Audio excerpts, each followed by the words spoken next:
Oh, aye, that looks like a mad challenge, you know, but I'm not sure. VAR, can I get a little bit of assistance here? Hey, yo, VAR. He's actually not gone in high enough, arguably, in my opinion. To me, that needs a flying kick. A flying kick? Yo, is this a mix-up? Wow, down he goes. A phenomenal axe kick there, it's got to be said. What does that even mean? All right, f*** it, I guess. Let it run. Yeah, no, I'm afraid he's gone in 3 centimetres off the ground. It has to be a red card. Red card? We don't even do those round here. Yo guys, it is your boy Niran here, and you are watching FTW. This, of course, the series where I bring to you the best and more frequently the worst what football has to offer during the last 7 days. What's been kicking off in the world this week? What has been big news in the world of music? Because like a Gareth Southgate wet dream, the Gallaghers are back.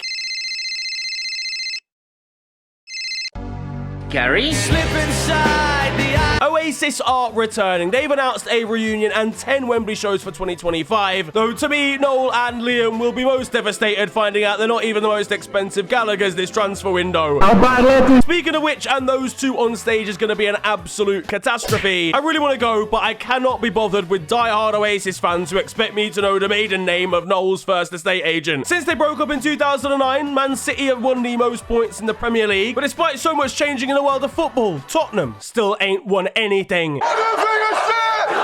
The reunion of Oasis shook the British public in August, but it would be United looking back on the month in anger. Yeah, I'll be real, Man U are firmly back in 11th place again. Erik ten Hag and co.'s second Premier League game of the season ended in defeat as they fell to a last-minute Joao Pedro defeat at the hands of Brighton. Danny Welbeck gave the Seagulls the lead versus his former side before Amad Diallo equaliser, then the Brazilian youngster with a dagger for the Red Devils. United could have taken the lead if it wasn't for Joshua Zirkzee accidentally blocking the ball from Garnacho's strike on the line in an offside position. Turns out VAR is looking very different for United this season. Alejandro, extremely shameless by the way, posted a picture of him celebrating a disallowed goal. God has a plan for you. Yeah, it's a VAR check, boss, is what it is. Get yourself back behind the final defender. This is better defending, by the way, from Zirkzee than Diogo Dalot did all game. Because United defenders had the best view in the house for the winner here. They were firmly distracted while Joao ghosted in at the back post. 2 games into the season and we've already got a Red Devils hate watch. You really love to see it. You laugh at us now after a defeat, yeah, but I assure you, you'll be laughing even more, probably, come October. Diallo and Bruno Fernandes weren't quite as impressed as I was. They were looking depressed down on the touchline. The Seagulls a lot more happy, especially this man in a seagull mask behind Erik ten Hag. Great to see 2 birds in the same vicinity, a seagull and a bald eagle. For United and their title charge is over. We'll go again in 25-26. Meanwhile, Brighton were not willing to let United Trey get away with his tweet before kickoff. And as for Manchester, it will be full of rage, broken glass and bar scraps. And that's just going to be Liam Gallagher's first press conference since the Oasis return. You look like a dickhead. United fans were ready to turn their phones off after this result, and maybe Noni Madueke will have wished he did before Chelsea's trip to Wolves. He accidentally posted on his Insta with a story clearly meant for his personal account, calling the city of Wolverhampton shit after travelling with the squad. He was ready to double down as he set foot into the Molyneux for the first time. Why are you boring me? I'm right. Now look, listen, as much as I hear him, to be honest with you, the Midlands, it's glass. It would have made his reception pretty frosty, but that didn't stop Noni. With a score at 2-2, he accelerated into life, scoring a hat-trick in a 6-2 victory. This guy might be the world's first generational Wolverhampton hater. He'll be having a tough time trying to get through the train station after violating the entire city, then dunking a hat-trick on their heads. And this Chelsea tweet afterwards is you're just taking the piss at this point. He was even asked about it by Sky after, with a chance to actually apologise and set the record straight. Can I ask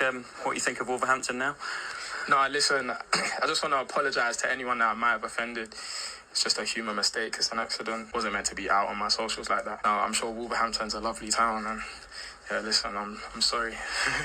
He didn't take that opportunity at all. Scored a hat-trick and then laughed through the apology. I respect it massively, personally. Why are you laughing? It's not a funny situation. The extended version isn't doing it many favours, though, I can't lie. I solemnly swear the people of and the city of Wolverhampton turn the apology music up. This is really important, please. I'm begging. But it's not as bad as I thought.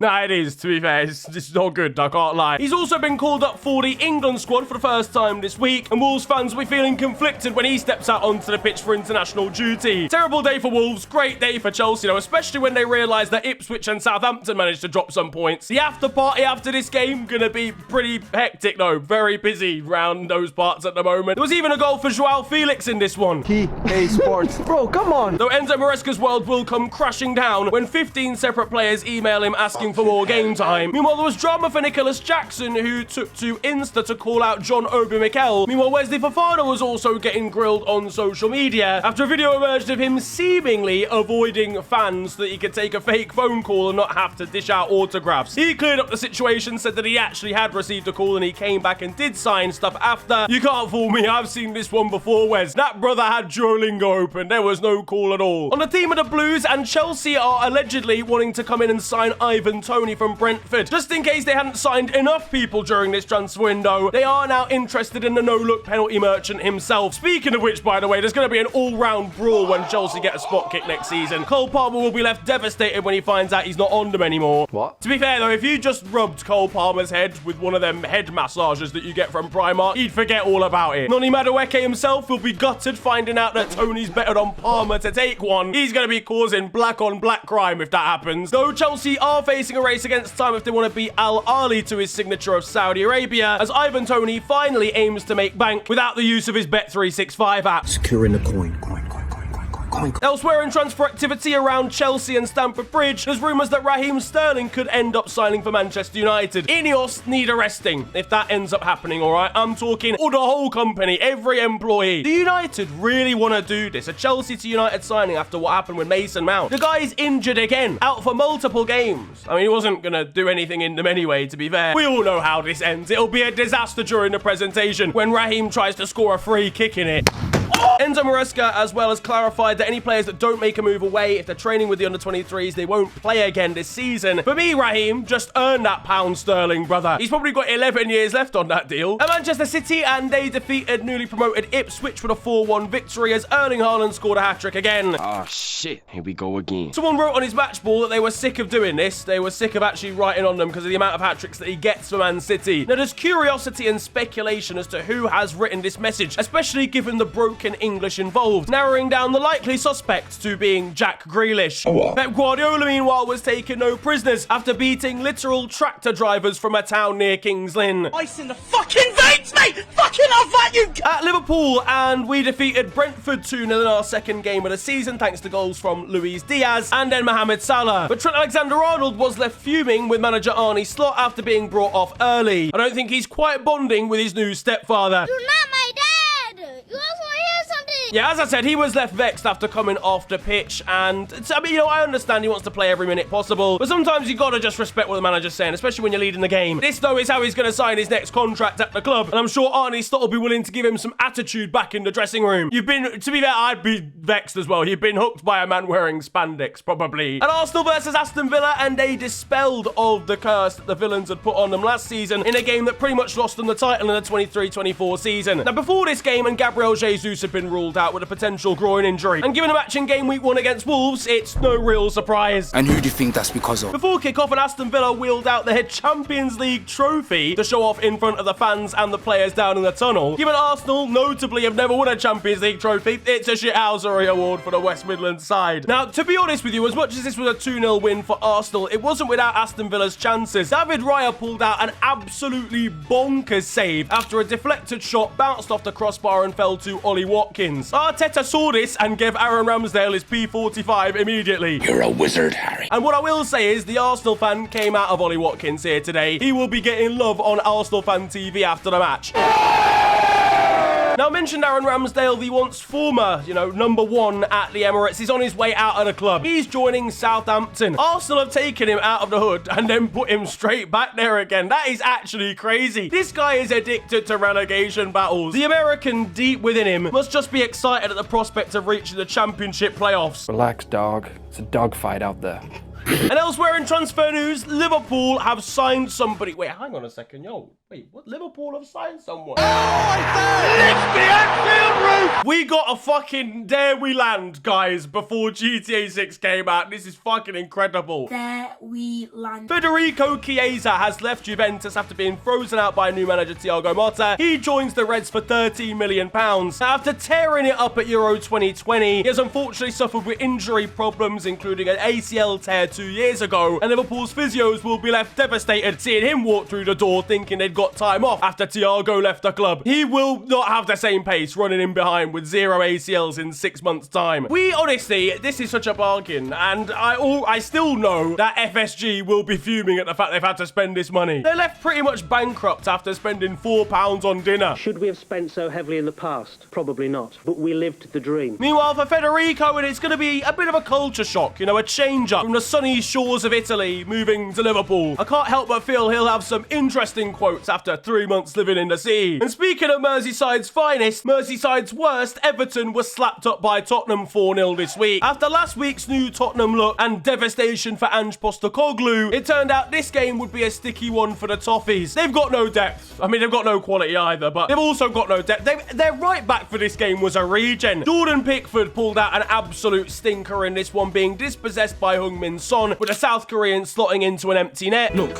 that's Son. Turns out he's got short arms and now short legs and strides as well after being beaten to the ball here. Sean Dyche was distracted down on the touchline whilst his team needed some level of inspiration. Meanwhile, it was so easy for centre-back Mickey van der Veen to run through Everton's defence here. Their backline was not involved at all when it was time to actually do their job. And the teams that could beat Everton between now and the end of the season are feeling endless. Leicester, Northampton, Peterborough, Cambridge, Norwich, Ipswich, Colchester, Fulham, Wimbledon, Chelsea, Sutton United. And that's led to frustration and fury from Everton fans alike, with certain supporters waiting at a train station so that they could hurl abuse at their players, including Frenchman Neil Maupay. He took to social media to call out the abuse, and with that is now on his way out of the club, signing for Marseille over in Ligue 1 in his own special way. He's a part-time footballer and full-time rustler at this point. His heat map for this current season is going to be something to behold. £4 million, to be fair, for Maupay. Fucking hell, they've done well to get that much. The FA will probably find a way to give them a points deduction for that, and it won't be too long before Marseille fans are getting frustrated with his poor performances. Maupay, you are an absolute disgrace. You're a cheat. Their front four, by the way, is very problematic at best, and they really are building a super team of actual Al-Qaeda residents. Osama bin Laden on the left, Pablo Escobar and Harvey Weinstein in the middle, and it's Raoul Moat up top with Ted Bundy. Now, on the platform that we currently find ourselves, and Cristiano Ronaldo is now a YouTuber. He set up a YouTube channel and uploaded like 8 videos or something at the same time, which have all gone stupidly viral. He passed Lionel Messi's YouTube in about 23 minutes. That's my goal. And he's got about 37 million subscribers already. But in one video, he found himself talking to Rio Ferdinand, where he appeared to send shots at Pele. After, my challenge is to be 1,000 goals with one different. All the goals that I score, they have video, so I can prove that it's... I'm like, what do you say fuck me for? Come on, man, you can't be sending shots at someone that's hit the stairs. That's just completely unnecessary. Endrick will be left absolutely fuming, by the way, seeing he's beefed his childhood friend here, alluding to the fact Pele hasn't got the footage of his 1,000 goals. Ask Endrick. He has the footage. He was there. He drew the goals as they were going in. But honestly, Ron, I'm gonna prepare you, yeah, because the world of YouTube is a frustrating place. He'll be in tears when he gets false copyright claims from Sudanese second division clubs claiming his content. But either way, these YouTubers have gone too far, man. Taking over major footballing events like this is outrageous. On the theme of footballers and social media, and it's not been quite as good of a week for Kylian Mbappe, who found his account hacked over on Twitter. Now, some of the tweets that were coming out of this were absolutely deplorable. There was some pretty shocking stuff, generally speaking. There was hatred towards Lionel Messi, calling him small. Somehow in all of this, Tottenham still managed to get flambéed as well. What's incredible to me is that means more hackings than set-piece goals for Mbappe this season. Kylian, when the Real Madrid PR department find out about this one, you are donezo. It's time to learn Chinese, buddy. 人少风景好的小城上哪儿搜？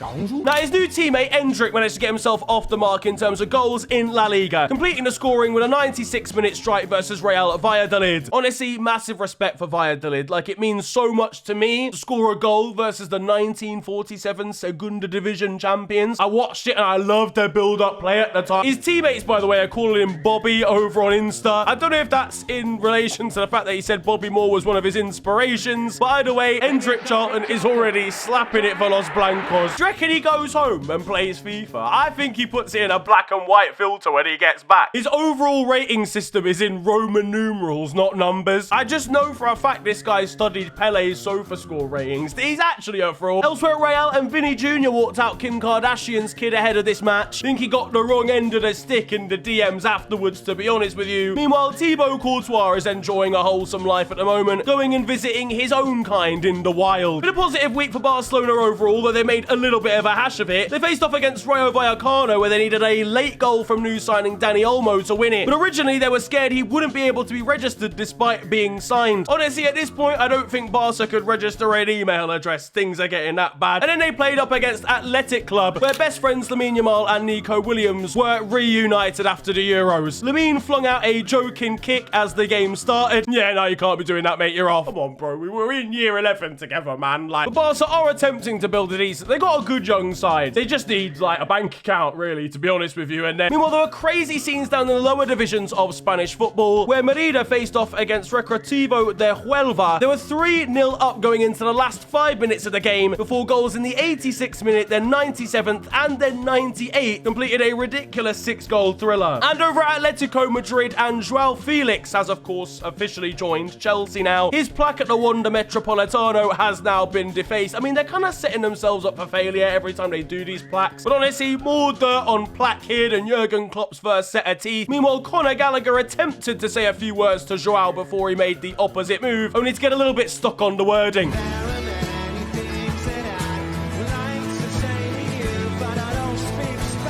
Now over in Germany, and Bayer Leverkusen faced off against Borussia Mönchengladbach. Things started well for the reigning Bundesliga champions on game week 1, with Granit Xhaka scoring an absolute screamer from distance. He didn't celebrate the goal because he used to captain Gladbach back in the day, but as the game developed, with the scoreline at 2-2 going into stoppage time, and wait, hang on, what's going on in the background? I don't know what this. Oh man, it's not even the same season anymore. You can't be using. Yeah, they scored in the 10th minute of injury time for no reason. This is juju. It has to be. I'm telling you for facts. Xabi Alonso's back in the dressing room doing black magic anytime it goes beyond the 94th minute. As Florian Wirtz scored a rebound for a penalty here, they were quick to remind everybody just how much they love stoppage time over on Twitter. Meanwhile, Gladbach themselves couldn't quite believe their eyes at the fact that this had continued over from last campaign. Meanwhile, at Bayern Munich, and one man that's throwing in the towel already this season is Kingsley Coman, who seems like he's on the way out of the club, wanting to force a move. That's the Harry Kane effect right there. Bro lost the league once in his entire career and he sacked it off. He's gonna sign for Celtic looking for immediate trophies, only to be disappointed when he sees Harry Kane walk through the door. Oh, for fuck's sake. In Italy, and the most pro-evolution soccer transfer possibly ever has happened, Scott McTominay's gone to Napoli. What is going on here? Napoli don't even know what a Scott McTominay is, truthfully, and you can't convince me otherwise. But I'm happy for the kid, because he does deserve some Champions League football. This, though, for United fans is an emotional farewell, an emotional moment, because it's the official end of the McFred era. I feel physically shifted. Speaking of former United men abroad in Italy, and David De Gea made his debut for Fiorentina, and it was not a good one against Hungarian team Puskás Akademika. He conceded 2 goals in 12 minutes. The original David De Gea of old, he's back again. He did in fairness save a penalty in the second leg to take them through after a shootout down to 8 men. 8 men! That's a disciplinary meeting, mate. Parma pulled off a surprise victory against AC Milan, victorious 2-1 here, and after one fan account had promised their thoughts and prayers to Parma, given the players available for Milan during this game, Parma clapped back, offering their thoughts and prayers back to the side they'd just beaten. It's a shithousery award for the Parma Ham merchants. Meanwhile, in France, and Ethan Mbappé made his first appearance for Lille after signing from PSG, and he gave his shirt away to a lucky fan. A fan who thought he was lucky until he realised it wasn't actually Kylian giving him the shirt. Now that it's time for your goals of the week, some more beauties again. First of all, we start in Portugal with Vitória de Guimarães, and Bukaramanga seeing the ball flying into the area, producing a lovely little bicycle kick to divert it home. The second goal of the week is very much closer to home and comes courtesy of Oxford United. An absolute screamer coming in from Mark Harris. But finally, if that goal was leathering it into the back of the net, the final goal is a lot more class. Delicate, one-touch, skillful football coming from Japan and finished off by Ryo Matsumura. A beautiful team goal that, honestly, maybe one of the best we've ever seen. Hello all and welcome to The Beautiful Game, the segment where we take a look at the poetic and brilliant side of the game that we love. We are back by popular demand for yet more glorious beauty.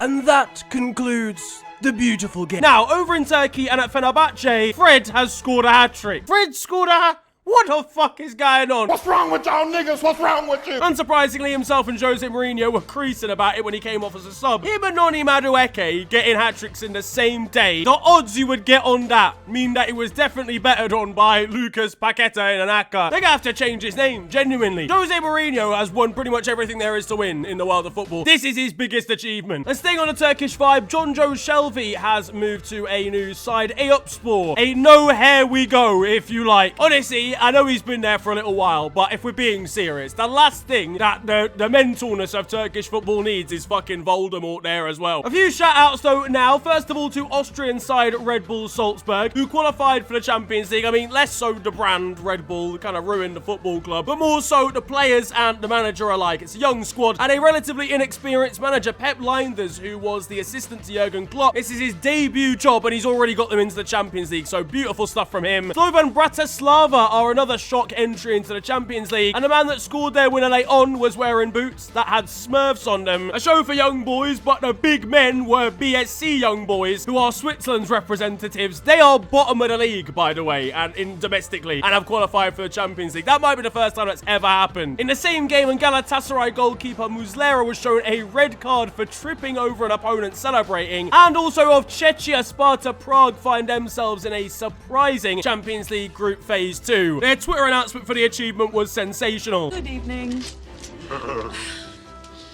No sir, you're in section first class. Good evening.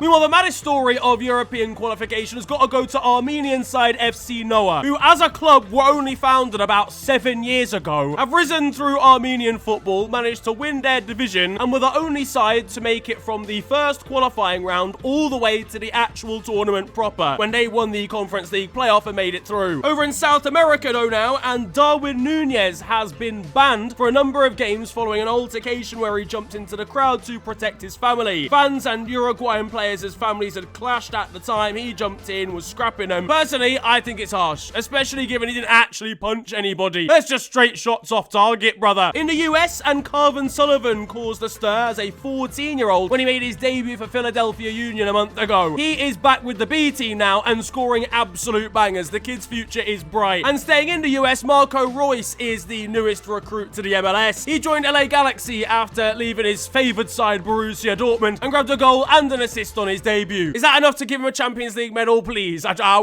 want him to have. Closer to home, and Newcastle midfielder Joe Linton might have a career after football in WWE, because this is a sensational clothesline on the Bournemouth goalkeeper. How's he got away with this one then? Over at Brentford, and their new Brazilian recruit may be a little bit confused. Gustavo Nunes said he was excited to win trophies with Brentford and be at such a big club. Who does he think he signed for, fam? He's winning the Papa John's trophy with the under-21s, maybe? They're sponsored by Hollywood. He thinks he's actually there. You don't need to act, big man. It's fine. At West Ham, and Nicholas Fulkrug was showing off his unbelievable pace in the cup. Meanwhile, in the league, and after West Ham scored, Jared Bowen and Thomas Souček did the Lord's work saving a ball boy from being underneath an advertising board. Thomas Souček looks like he'd run into a house fire to save 4 cats, in my opinion. Mark Cucurella was getting a little bit brave over at Chelsea training. Fuck knows who he's aiming at, by the way. It could have been about 75 different players, to be honest. But if it's even slightly in the same direction as Erling Haaland, the big Norwegian, will be in to clamp him. Leeds United's calendar for the season is not looking good. Every one of their players on the front have now left the football club. Meanwhile, US pop star Tate McRae was snapped, like pictured, whatever, walking down the street with her boyfriend Kid Leroy. What business does a Hollywood celebrity have wearing a Milton Keynes-related attire? And with a couple of Libertadores and one keeper had to act quickly to make sure that a quick corner wasn't taken, he got himself a yellow card. I mean, it's fair. Shout out to San Marino, by the way, because they've won again. It's the under-16s. I'll be so real. It's not their senior squad. We haven't quite got there yet. But they beat Gibraltar's under-16s 3-0 this week. The future is bright in Venezuela, and there were ridiculous scenes at Caracas FC versus Deportivo Táchira. Now, Caracas FC believed they should have had a goal given right at the end of the game, but it was disallowed, I believe, through VAR. They felt that was unjust, so with the game going to a penalty shootout, being level after the full 90 minutes, they decided to throw the shootout on purpose, passing the ball wide as a middle finger to the ref, with the goalkeeper also not attempting to save any of his penalties. I mean, all that's happened here is that you're now out of the competition, though, so I don't really... In Sweden, and take about K. Oddevold's Oscar Berntsen, who has produced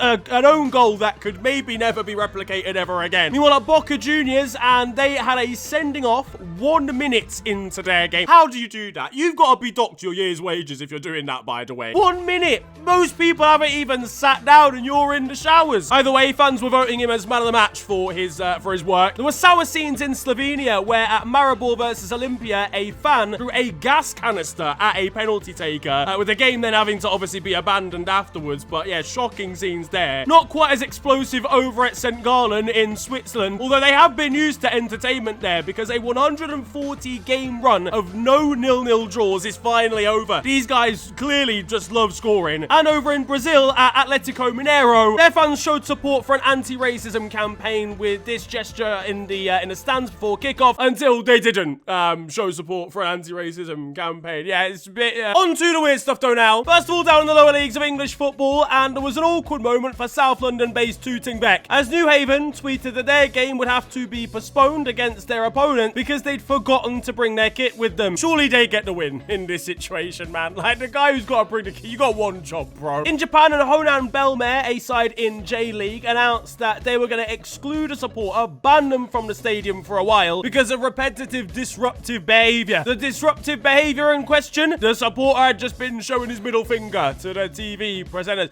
To be honest with you, if this was a thing in English football, we'd be back in COVID times again. Japanese culture is so friendly, man. Like, even one middle finger, nah, mate, you're out of there forever. Sorry, lifetime ban. Over in Rakov in Poland, and there's been an awkward end to a career for Christopher Klaassen. This is the Norwegian goalkeeper who used to play for Leeds. I want to say he's a 23-year-old who's moved over there, but had his contract terminated by the Polish side because of dietary reasons this month. Yeah, he was spotted eating a Big Mac. Yeah, he was spotted having a McDonald's, so the club were like, nah, G, you gotta get out of here. Again, if this was English culture, it's a wrap. Do you think Luke Shaw's going 10 minutes without one of those this summer? You must be out your damn mind. But finally, we end with a tribute to a man who is very important to English footballing culture as of the last 20 years, and a man that unfortunately the footballing world has had to say goodbye to this week, and that is Sven-Göran Eriksson. The man who led England's golden generation at the start of the 2000s has unfortunately passed away after a long battle with cancer. Something that we knew was going to happen. Liverpool had given him the opportunity to manage a game because he was a lifelong Liverpool fan, a sensational manager, and seemingly a great man as well, who will be missed. That, though, is going to wrap up football this week, and I hope you have enjoyed it. If you have, then feel free to slap a like on the video, and of course subscribe if you are new to the channel. You can also follow me on social media. It is at @theofficialfng on Twitter and on Insta. It's been a pleasure ranting at you guys today. Have a wonderful day, enjoy yourselves, and goodbye.